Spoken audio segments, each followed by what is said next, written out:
Pemirsa, dunia pelayaran tanah air berduka. Dalam waktu kurang dari 3 minggu, kecelakaan menyergap para penumpang kapal di Selat Bali dan juga perairan Pulau Talise, Sulawesi Utara.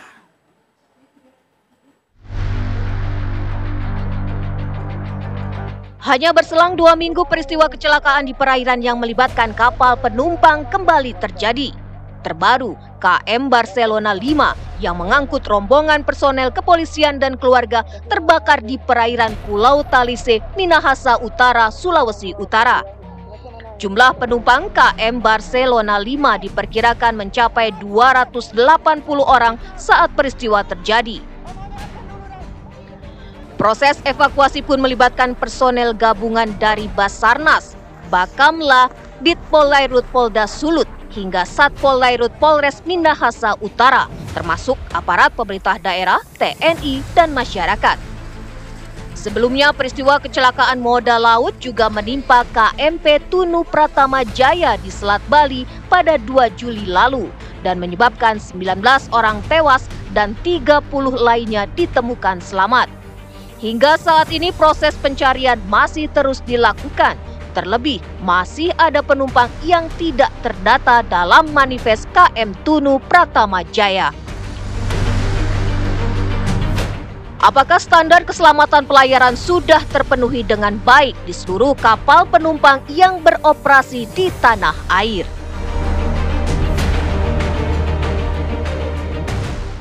Baik, kita akan langsung membahasnya pemirsa dengan narasumber yang bergabung di Apa Kabar Indonesia Malam, kemudian juga melalui sambungan Zoom begitu ya. Saya akan sapa terlebih dahulu Ki Dharma Ningtyas yang merupakan pengamat transportasi. Selamat malam Ki Dharma. Selamat malam Tiara. Sehat ya? Alhamdulillah. Alhamdulillah. Sehat. Terima kasih sudah hadir di Apa Kabar Indonesia Malam. Kemudian melalui sambungan Zoom sudah ada Mas Anggiat Pandiangan yang merupakan PLT Ketua Subkomite Investigasi Kecelakaan Pelayaran KNKT. Selamat malam Mas Anggiat. Selamat malam Mbak. Selamat malam Ki. Ya, Oke. Selamat malam. Baik, Ki Dharma saya izin ke Mas Anggiat terlebih dahulu. Mas Anggiat, ini sudah ada 2 kecelakaan kapal besar ya di bulan ini. Sebenarnya tadi kalau saya konfirmasi juga ada 3 sebenarnya. Tetapi kalau kita ingat di awal Juli kemarin ada KMP Tunu Pratama Jaya, kemudian yang terakhir kemarin ada KM Barcelona begitu ya. Hasil sementara dari penyelidikan KNKT sejauh ini, apa sebenarnya penyebab dan juga yang perlu disoroti dari hal ini? Ya, baik Mbak. Terima kasih.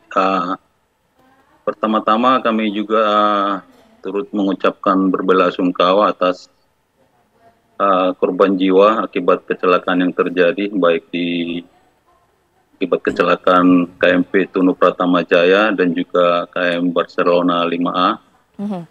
Jadi untuk kapal KMP Tunu Pratama Jaya, Mbak, kami sementara ini masih mengumpulkan data-data dan dokumen untuk analisis, termasuk diantaranya sejarah perubahan dari kapal tersebut yang tadinya merupakan kapal pendarat atau kapal landing craft dirubah menjadi kapal ro-ro penumpang. Juga kita akan juga memeriksa hasil perbaikan terakhir kapal di Galangan.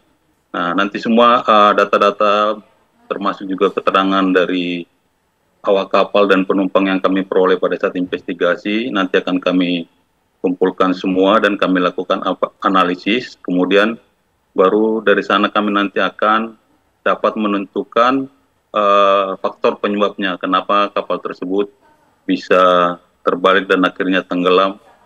Nah, kemudian untuk KMP Barcelona sendiri,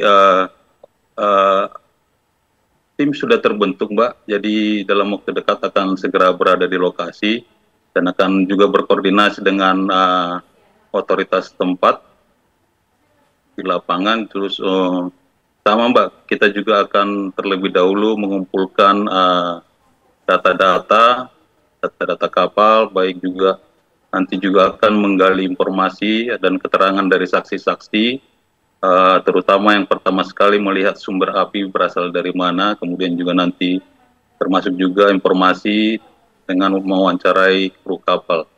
Baik. Sementara demikian Mbak. Baik Mas Anggiat, tapi mungkin dari peristiwa-peristiwa serupa ya, yang kemudian mungkin pernah ditangani juga oleh KNKT. Dari kedua peristiwa ini apakah juga memiliki penyebab yang nyaris sama, misalnya berkaitan dengan kelebihan muatan, kemudian juga mengenai maintenance dari mesin-mesin kapal itu sendiri, Mas Anggiat? Nah, untuk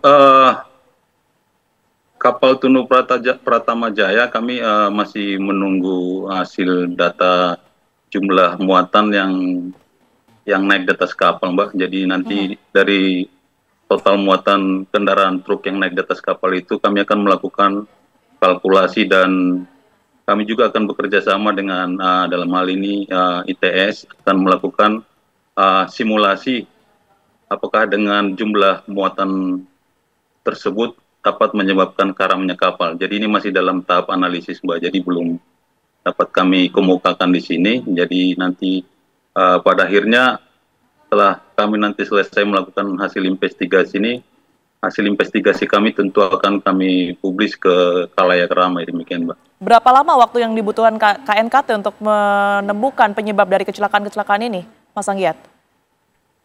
Ya, untuk kapal Tunu Pratama Jaya kami akan usahakan dalam waktu yang secepatnya, kemungkinan 2-3 bulan ke depan akan kami selesaikan dan kami publis.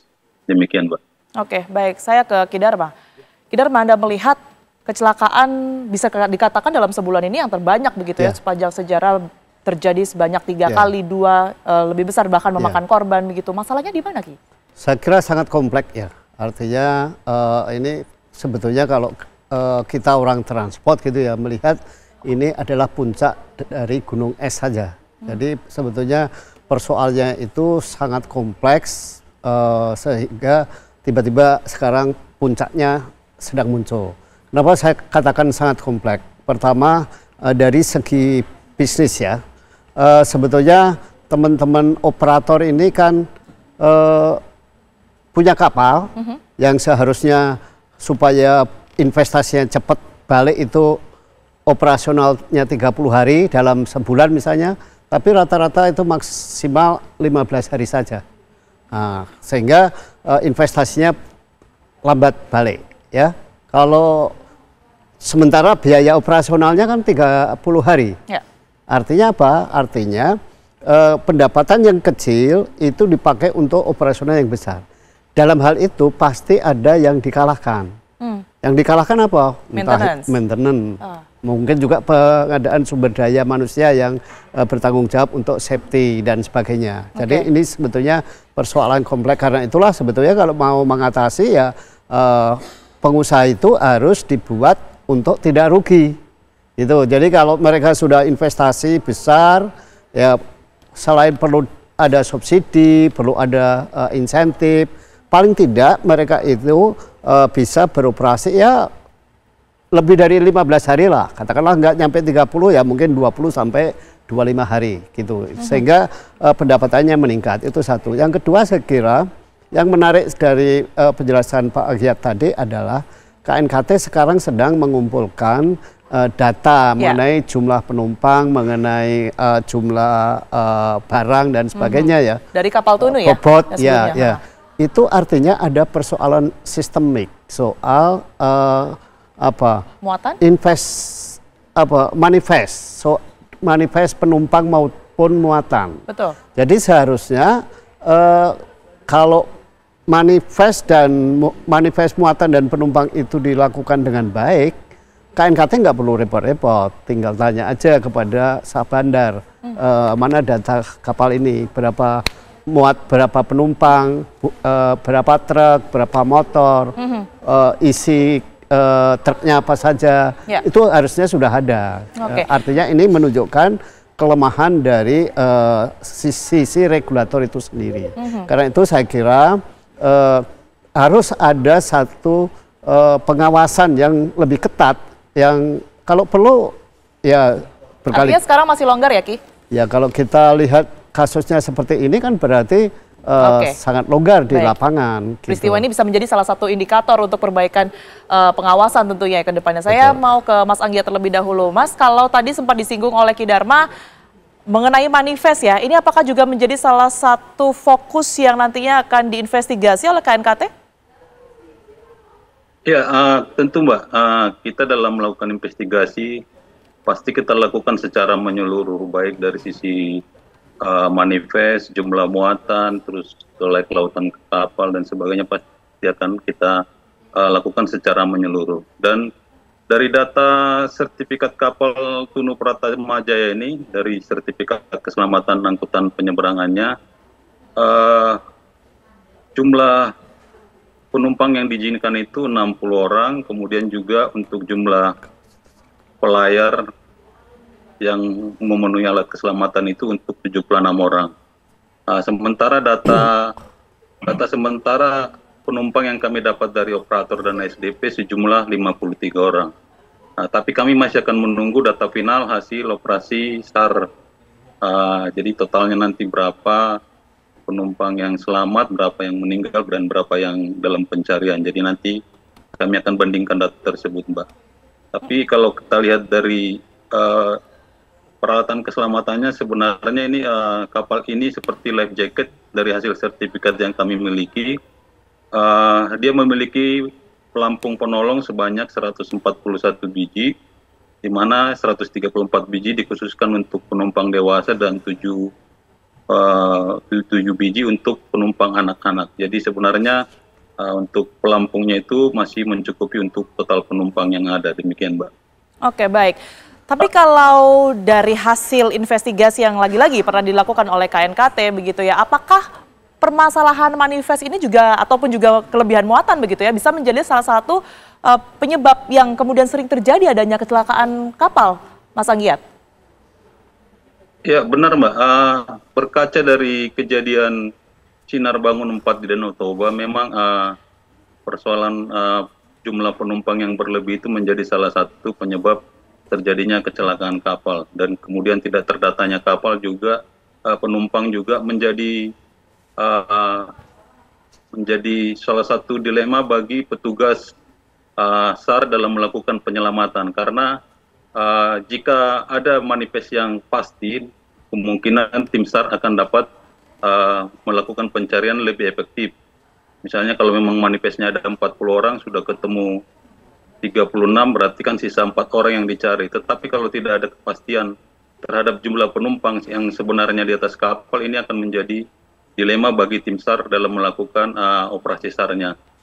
Dalam beberapa kasus juga yang pernah kami tangani di wilayah timur, Mbak, memang ini menjadi permasalahan klasik juga, terutama di daerah-daerah wilayah timur.